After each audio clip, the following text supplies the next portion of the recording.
Welcome to Citizens Climate Radio. In this show, we highlight people's stories. We celebrate your successes, and together we share strategies for talking about climate change. I'm your host, Peterson Toscano.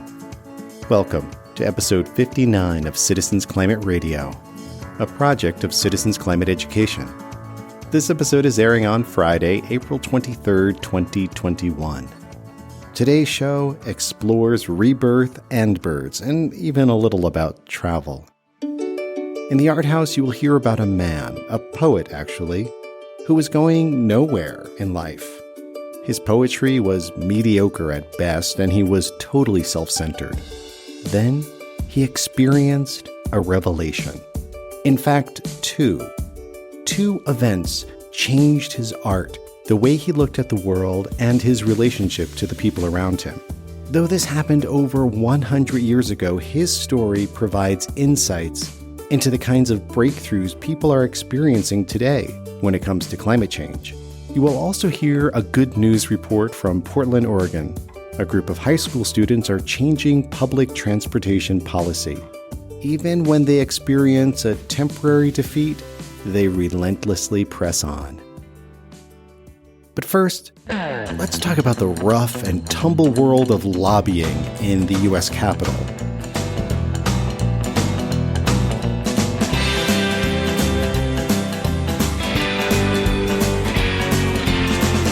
Although the way my guest talks about it, lobbying is literally a walk in the park. My primary duty is a bird lobbyist, so to speak.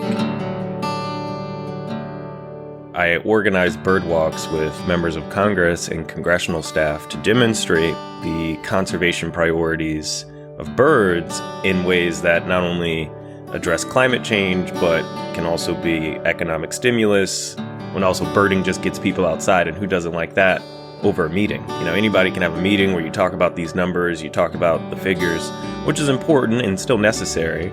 But it means something different when you can share an experience with these decision makers or the folks who inform the decision makers. That's Tyche James. He is National Audubon Society's Government Affairs Coordinator. Tyche also co-organized last year's Black Birders Week. I am left-handed. I think that's always important for people to know. I think it's also important to say that I am black. I'm a black birder. Now, I confess, I used to think of birdwatching as an activity for retirees who have time and means to head to national parks. Frankly, it looked like a very peaceful, monotonous fringe hobby. Wow, was I wrong? I've gotten to know some serious birders back in the USA and now in South Africa where I live. With their binoculars, cameras, and mobile apps, they sit so still they make Quakers look restless. They watch and listen intently, and then experience moments of triumph. I now see that birding can be an action-packed competitive sport, and it's not just something to do in the rural countryside either. Most of my birding overwhelmingly has been in cities, has been in the city of Philadelphia. There's birds here. David Lindo, shout out to David Lindo. He wrote the book on urban birding, literally and figuratively. Please check out David Lindo. I started my career in conservation. I should really say my start as a birder came as a job. Typically, it's a hobby for folks, but for me, it started as an environmental educator at the Cobbs Creek Community Environmental Education Center in West Philly, where my first assignment in a cohort of folks, our first assignment was a species to study. We study that species as much as we can. I got the Belty kingfisher, so I was looking it up in the Petersons and the Audubon and the Sibleys. So I'm looking for, everything I can get on it, try to present it, when I come back to work. And when I came to work that next week, because it was a, weekly, weekend job, I got to see the Belty kingfisher. I saw the female Belty kingfisher on top of a cattail and do its call as it crossed the creek. Nothing gives me more joy than sharing that initial birding experience with someone who, like most people, see birding as a weird, why are you looking at things that are intentionally kind of hard to see? I can totally understand that. I like meeting people where they are in the middle of a conversation, stopping, looking up, and then like flexing my ears to see if I can pick up, was that a titmouse or a cardinal? And then they'll be like, what do you mean? Then we start talking about it. Birding also made Tyche more acutely aware of social issues in his environment, issues that needed attention. This job was connecting me to my community. It was connecting me to nature. It was connecting me to the history of injustice as to why in my travels of watching birds in the city of Philadelphia, I see that some parks have park benches, street lights, and trash cans, more accessible, more maintained. And then other parks don't have those three elements, those fundamental building blocks of what makes a safe and welcoming park. When you ask yourself why and you look into the history of decisions that were made that made some people, some zip codes sacred, and some people and some other zip codes sacrificial, it becomes very clear that the determining factor is race and poverty, as to see where environmental blight, environmental hazards, and environmental burden are disproportionately placed. And I was able to see that just through bird watching. In early spring last year, as the coronavirus pandemic was the #1 global news story, another story also dominated the media.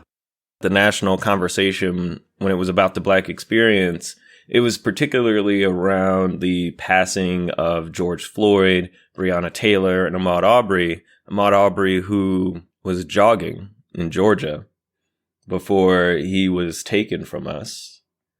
Sometimes I think that he could have been watching birds, right? Christian Cooper was doing his thing in Central Park, birding. Sir, I'm asking you to stop. A recorded confrontation in Central Park which took a racially charged turn. Can I take any pictures of calling the cops? Please call the cops. Please call the cops. I'm going to tell them there's an African-American man threatening my life. The man behind the camera, Chris Cooper, says this all started Monday morning. The avid birder was in the area of the park known as the Ramble. The birds stop here and they are looking for habitat, and one of the best places is the Ramble.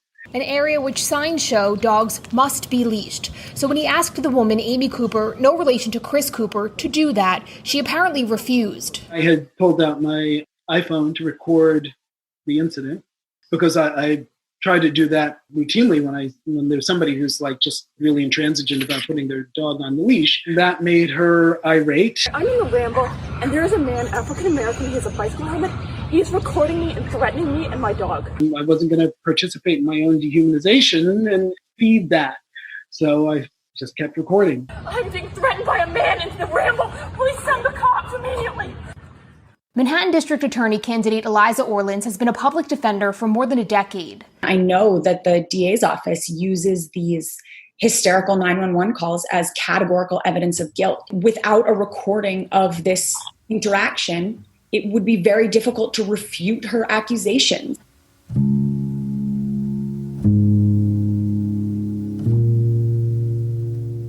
It's not just about her. She tapped into something that is pervasive in our society.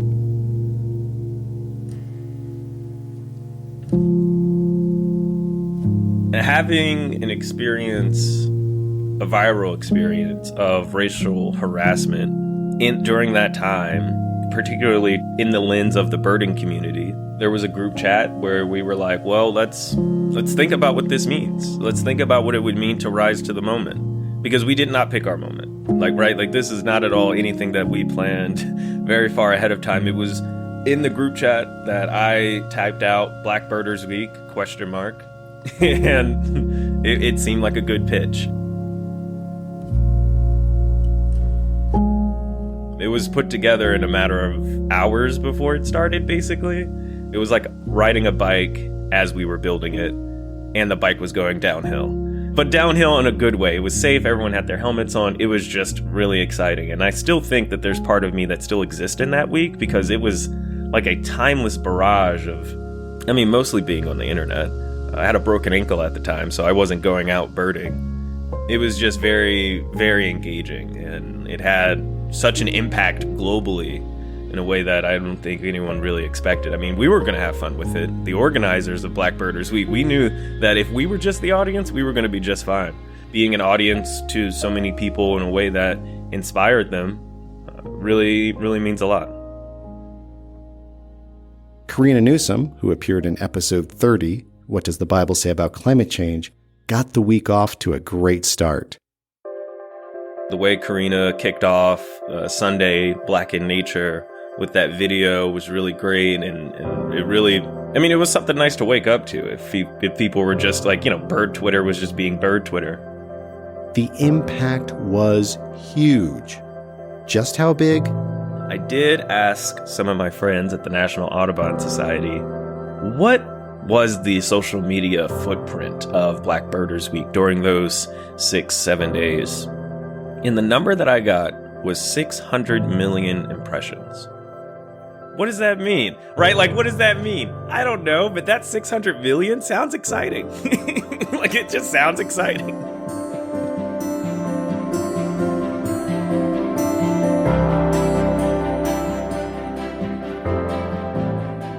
Through Black Birders Week, Tyche and fellow Blackbirders were determined to tell stories that happen all the time and get drowned out. When the Black experience has been part of the national conversation, what we see is trauma so much. The Black experience goes beyond trauma. The Black experience encompasses joy, pride, resilience, strength, and style. Black Birders Week was all about that. It's nice that I can have a space, create a space, and build a space with people where we can be our authentic selves, knowing that we live in a country that is majority white, and whiteness has had a head start in defining so many things. So it's nice that my Blackness and my birdness can create some joy.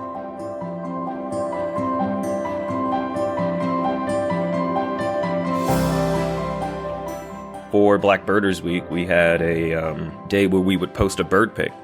I chose the European starling, a bird that is quite ubiquitous in the United States, North America, and Europe. The European starling's ancestors and my ancestors, we share the reality, the history of being brought across the Atlantic Ocean on ships against our will. And now we're just both here.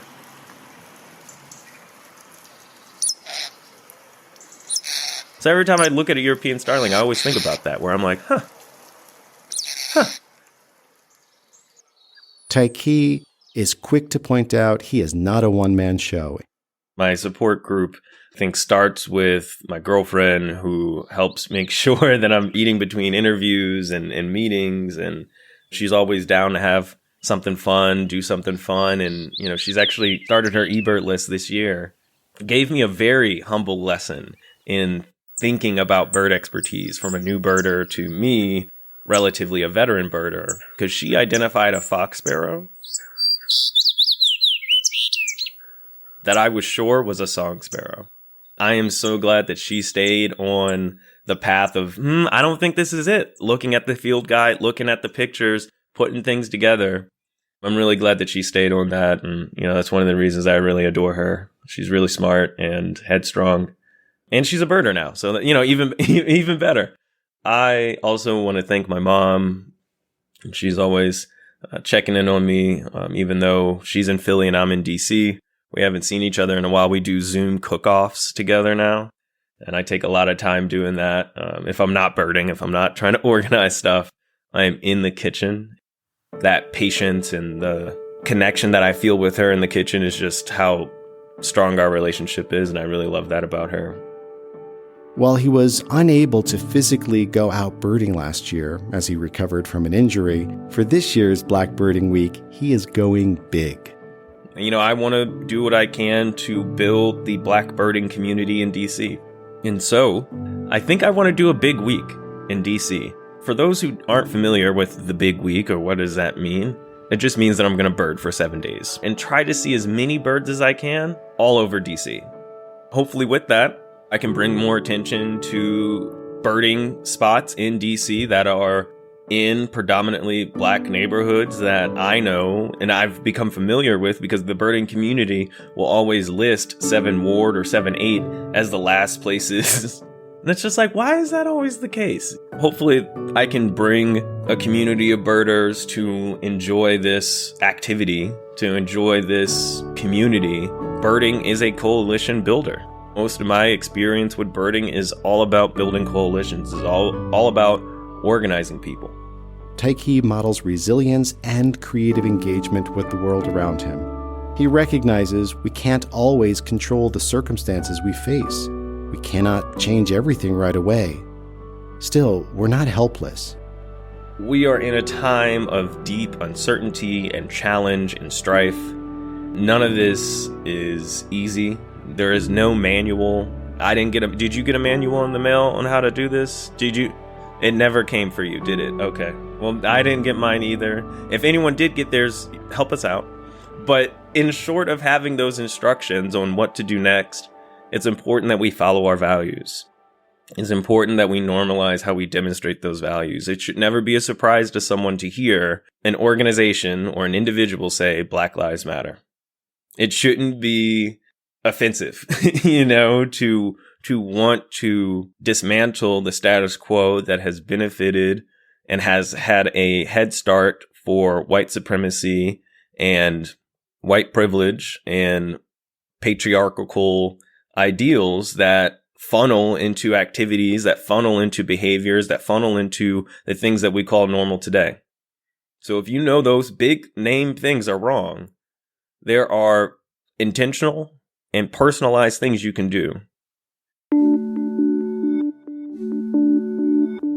To hear my entire conversation with Tyche James, visit Citizens Climate Radio over at soundcloud.com. Be observant, like a practice birder. Be on the lookout for hashtag Black Birders Week as it appears in Twitter feeds, social media, and news reports. And you definitely want to follow Tyche James. I try to be easy to find. My name's Tyche James on Twitter and Instagram. I also am the co-chair for the Black and Latinx Birders Scholarship Fund. You can check that out, amplifythefuture.org. That will be a growing project, a growing effort to get more Black and brown people in STEM, get more Black and brown birders supported by the birding community. You can also see Wildlife Observer Network if you are interested in some of my podcast or YouTube. I think that those are the best plugs, for now. Now it is time for the Art House. We begin on a New York City summer evening in 1852 with a 33-year-old man dressed up for a night out on the town. This unmarried man struggled to find his way in the world, having failed at a variety of professions: teacher, print shop operator, freelance writer. He also dabbled with poetry, but his poems, they sounded like much of the same uninspired writing of the day. But on that unseasonably hot night in New York City, this man had no idea how profoundly his life was about to change. His name was Walter Whitman.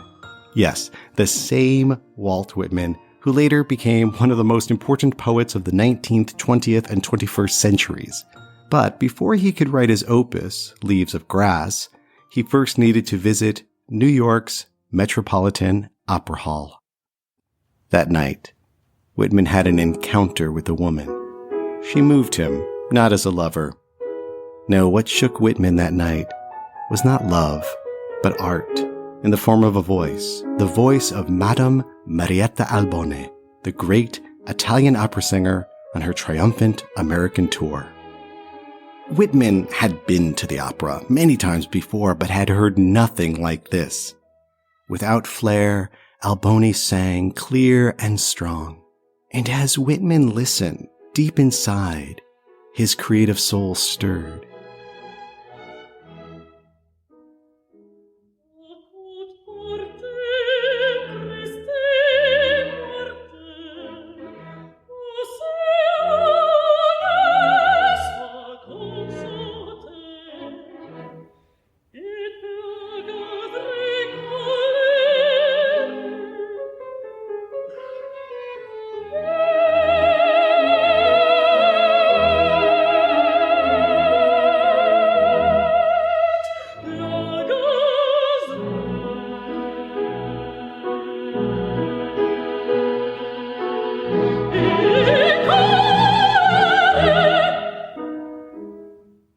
This was pure art, not the trite, shallow stuff he had written as a young man. That night, Whitman had an apocalypse, the Greek word that means a revelation, as if a curtain had been pulled back and one sees what has been hidden from sight. This vision jars one awake. And that night, Whitman awoke.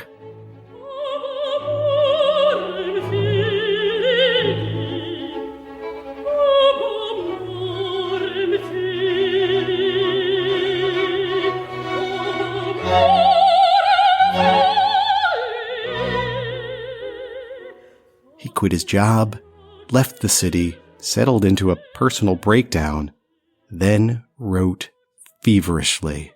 3 years later, he self-published The Leaves of Grass. Poetry so radical and deeply sensual, he didn't even dare include his name in the first edition. He just had a sketch of himself, open shirt, hat askew, jauntily looking at the reader. In that first edition of Leaves of Grass, he writes, "The smoke of my own breath, echoes, ripples, and buzzed whispers. My respiration and inspiration, the beating of my heart, the passing of blood and air through my lungs, the sniff of green leaves and dry leaves, and of the shore, and dark-colored sea rocks, and of hay in the barn, the sound of the belched words of my voice, words loosed to the eddies of the wind." Walt Whitman found his voice at last. He took seriously his role as a prophetic poet, and likely he would have kept his hands covered in ink until he faced a second apocalypse. In 1861, 6 years after he first published The Leaves of Grass, the American Civil War began. By its end, in 1865, over 600,000 soldiers died, the largest number of casualties of any American conflict. Whitman was a pacifist of a Quaker background and already middle-aged, but while visiting his wounded brother in an army hospital, surrounded by the groaning anguish of the war-mangled young men, seeing hundreds of amputees and boys dying from infected wounds, Whitman's eyes opened to the need around him. He wrote that he felt a profound conviction of necessity. For the remainder of the war years, Walt Whitman volunteered as a nurse, visiting soldiers in the many army hospitals, writing letters for them, bringing small gifts of food and books, sitting by their bedsides, holding them as they died in his arms, providing comfort however he could. He wrote, "These hospitals, so different from all others, these American young men, badly wounded, all sorts of wounds, operated on, pallid with diarrhea, languishing, dying with fever, pneumonia. Will they open a new world somehow to me, giving closer insights, showing our humanity, tried by terrible, fearfulest tests, probed deepest, bursting the petty bonds of art. To these, what are your dramas and poems?" Whitman saw this need, and he had to respond. And when we see need like we see today around coronavirus, the physical suffering, the economic hardship, in a way we have a choice. We could hunker down and get in our bunker and close up our hearts and protect ourselves. And self-protection is, of course, very important. But we could also open our hearts to show empathy and love and generosity. As I think about climate change, as we look at the impacts of climate change over time, we're going to see more and more extreme weather events, more and more people displaced who are brokenhearted, who are injured, losing home, losing work, and the need for us to look after each other will only deepen over time. Dr. Natasha DeJohnette, who has been on the show many times, is a public health expert, and she often says climate change poses the greatest risk to public health. It is also the greatest opportunity to improve public health. these difficult times that we're facing with coronavirus, with the economy, with climate change, it's not our first rodeo. We've been through hard times before, and we have the roadmap of what it takes to rebuild, to recover, to care for each other, to look after each other.